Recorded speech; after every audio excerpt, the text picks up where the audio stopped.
আমার আল্লাহ তাআলা কোরআনুল কারীমে আয়াতের শুরুতে যত জায়গায় ইয়া আইয়ুহাল্লাযীনা আমানু বলেছেন, মুফাসসিরিন কিরাম বলেছেন তার মানে হলো আমার আল্লাহ তাআলা স্পেশাল কোনো মেসেজ আল্লাহ পাকের বান্দা বান্দিকে জানাতে চান, কোনো স্পেশাল মেসেজ, স্পেশাল কোনো তথ্য, স্পেশাল কোনো খবর আল্লাহ দিতে চান।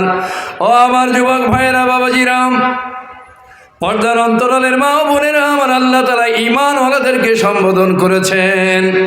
এই ঈমানওয়ালাদের সম্বোধন করার কারণে যারা হিন্দু, যারা বৌদ্ধ, যারা খ্রিস্টান, যারা সাঁওতাল, যারা গারো, যারা চাকমা, এক কথায় মুসলমান ছাড়া অন্য ধর্মাবলম্বী যত মানুষ আছে সকলকে আল্লাহ পাক বাদ দিয়েছেন। এই আয়াতের মধ্যে তাদেরকে আল্লাহ মেনশন করেন নাই।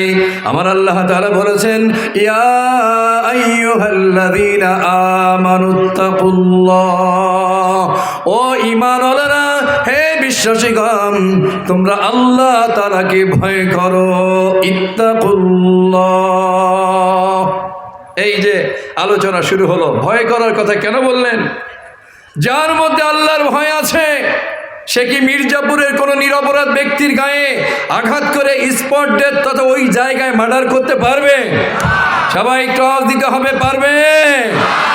আমার আল্লাহ এই জন্য ইমামদারকে বলেছেন। এখন এই যে হিন্দু, বৌদ্ধ, খ্রিস্টান যারা আছে তাদেরকে যত নীতি কথা শোনাই না কেন, তারা তো আমার আল্লাহর প্রতি বিশ্বাসী করে না।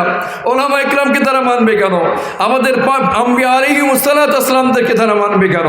আল্লাহ তাআলা মেনশন করেছেন ঈমানওয়ালাদেরকে, যারা নামাজ পড়ি, রোজা রাখি, হজ করি, যাকাত দেই, এক আল্লাহ পাকের ওহদানিয়াতের উপর যাদের বিশ্বাস আছে তাদেরকে সম্বোধন করে আল্লাহ বলেছেন ইয়া আইয়ুহাল্লাযীনা আমানুত্তাকুল্লাহ, হে ঈমানওয়ালারা, বিশ্বাসীরা, তোমরা আল্লাহ তাআলাকে ভয় করো।